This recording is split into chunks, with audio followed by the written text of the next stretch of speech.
My name is Mario. I'm from Houston, Texas. I decided to start the Caribbean store to give a different flavor to Rochester, to bring in a different vibe. And to get this kind of food, you would have to go to the city to get it.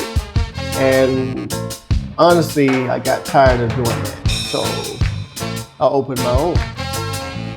Houston, Texas itself is flavorful. There's a lot of deep flavor down there. You got Creole, you got Mexican, you got so much flavor down there. And so I try to bring that here to Rochester to have, so you give people different options. Right, so. He making me nervous around this tripod.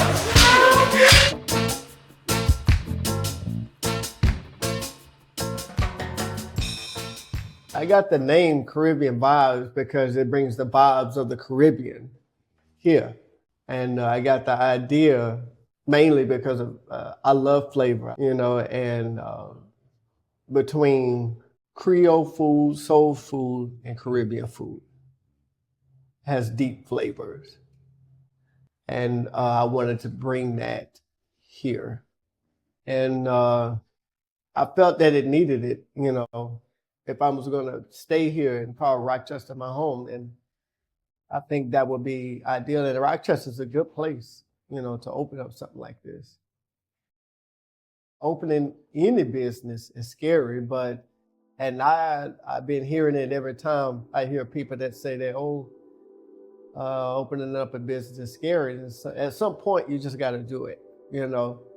And otherwise, you're still going to be on the fence and say, I'm scared. But yeah, for how long, you know? So I just wanted to step out there and do it. The risk factor is high, but you gotta want it. You know, you gotta want it. And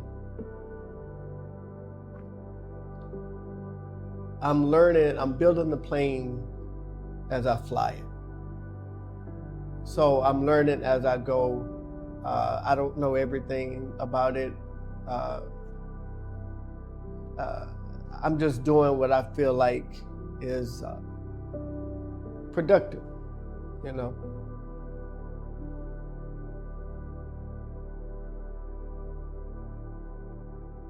But I'm pretty sure, you know, people here in Rochester went to Jamaica, went to the Bahamas, Trinidad, you know, the Caribbean islands, and just wish, I wish it was something like this back at home, you know. So, yeah, I don't think they misunderstand it. I think just some people just are not privy to it. Just not as open as right. As, right. Yeah, I like that.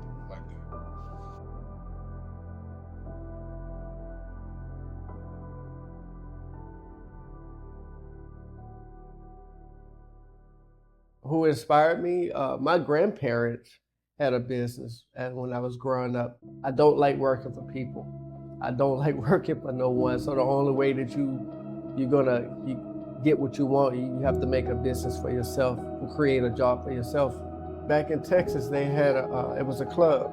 I can remember walking into it sometimes and be packed with people, and you know, they were popular in the area. They were well off, like they didn't have, you know, to want for anything. So my grandmother, she didn't work. That was what she did on the weekend. My grandfather, he worked during the week and off weekends, and he would go tend to the club with my grandmother. And I can remember going to get some inventory with her throughout the week, stock up the club with, you know, beer, sodas, chips, certain foods, stuff like that. So yeah, I always wanted that.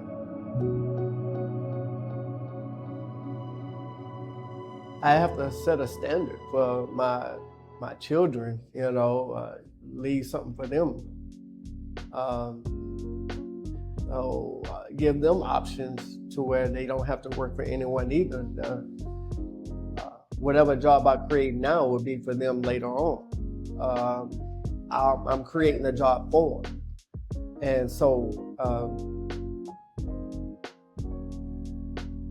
that's pretty much what that's the driving force, just because